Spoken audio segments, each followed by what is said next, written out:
don't be a victim, attack. There was more chance of me being a farmer than being a Grand Prix driver. We're here for a good time, not a long time.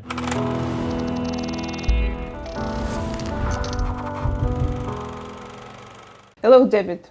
Thank you very much for accepting our invitation to participate at HelloMonaco interview. And let me use the chance to congratulate you with your birthday, which you celebrated recently. Big one. Yeah, congratulations from whole HelloMonaco team. Thank you very much. Yeah, 50. Every birthday before that, I never really paid too much attention, but I think that 50 is a transitional age for anybody because you realize that so much of your life is behind you, and then it really focuses your mind on how you want to live the next phase of your life. Max Verstappen, he congratulates you in a very interesting way. Message.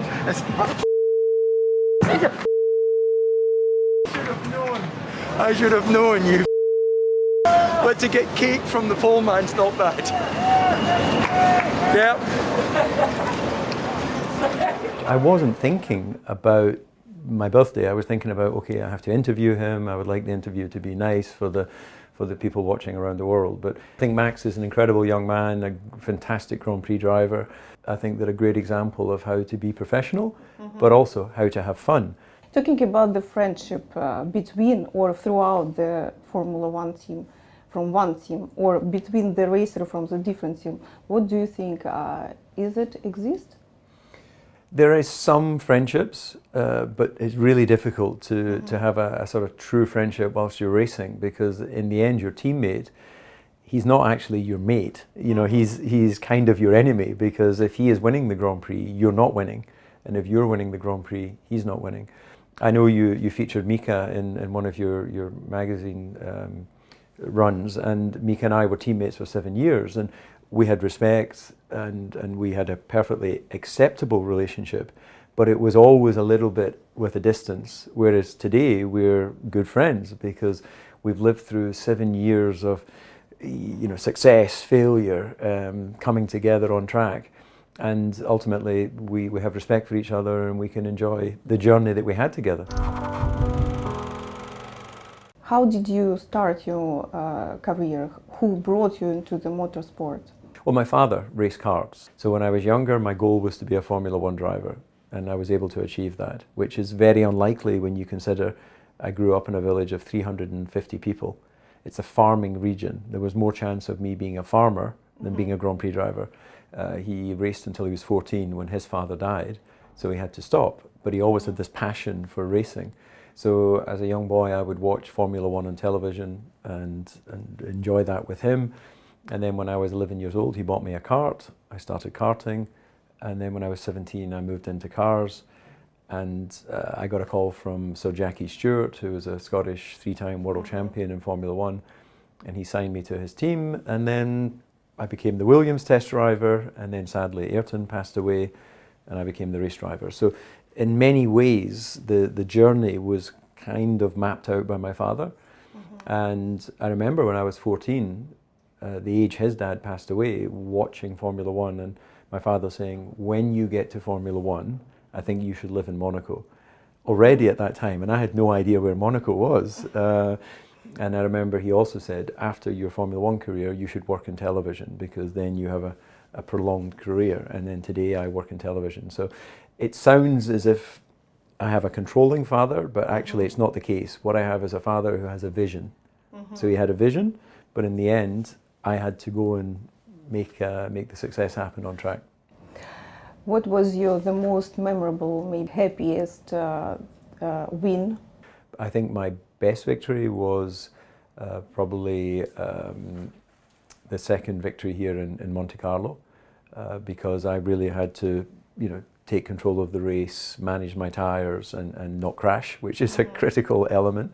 But in the end, I'm proud to have won what I call the classic Grand Prix. So the British Grand Prix, the Monte Carlo Grand Prix, the Italian Grand Prix, the Belgian Grand Prix, and then a few others. But those are the sort of big historic races. But is it true that the Monaco circuit is the most difficult? It's definitely the most challenging, because any mistake, you crash the car. It's very rare you can make a mistake.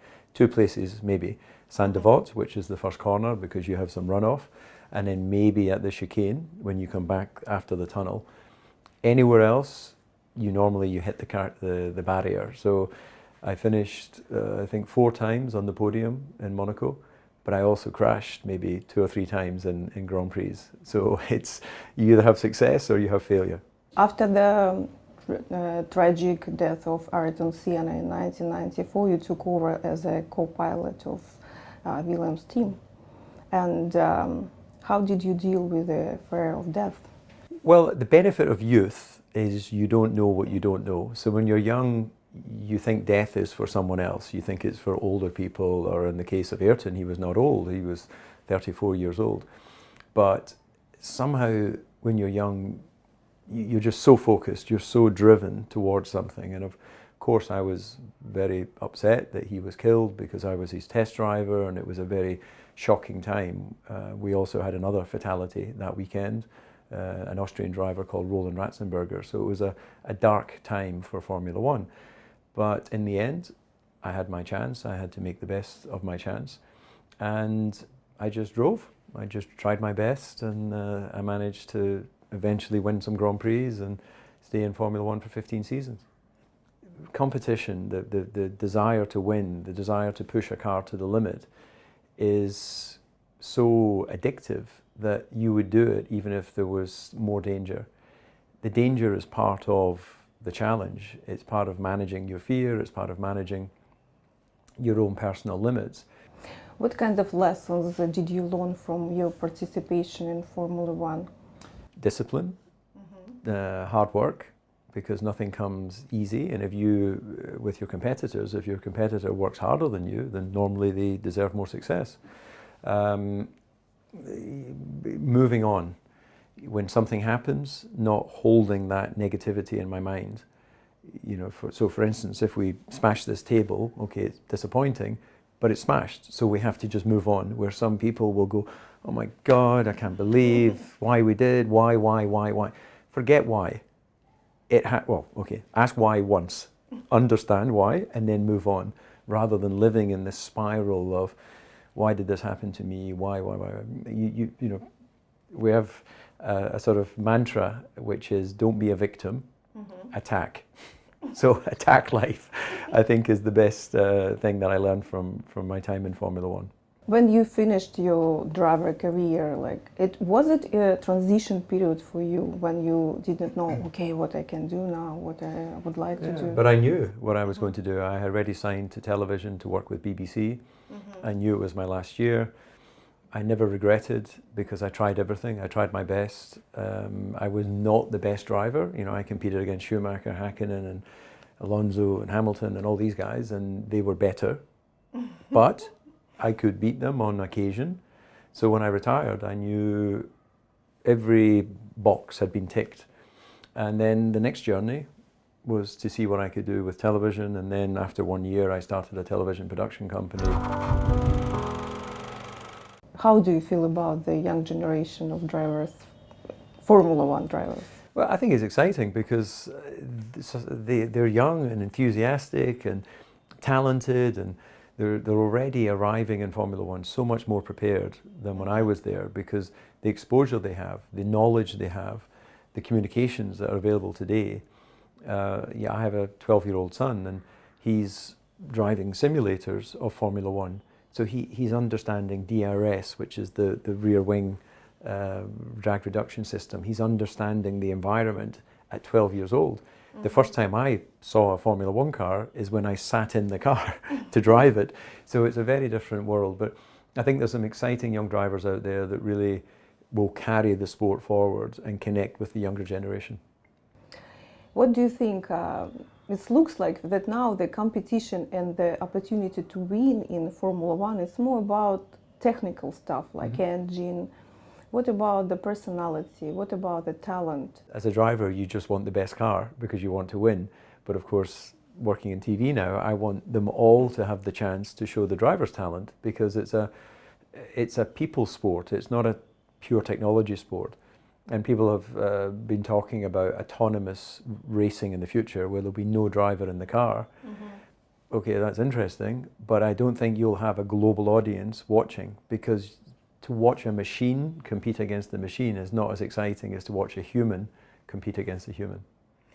But could you tell us who's your favorite driver for now? Well, I think that of the guys that are out there right now, the one that I know the longest would be Lewis, because I've known him since he was 12 years old.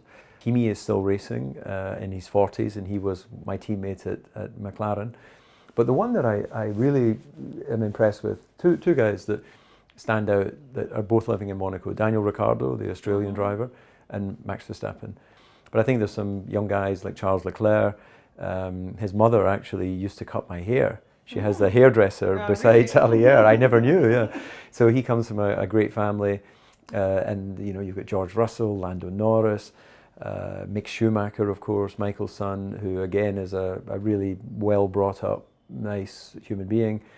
So I'm not just looking for the successful drivers, because of course that will happen, but the ones that are able to keep their feet on the ground and remain nice people is something important for me. Yeah, I also know that you're participating and support the women in Formula One.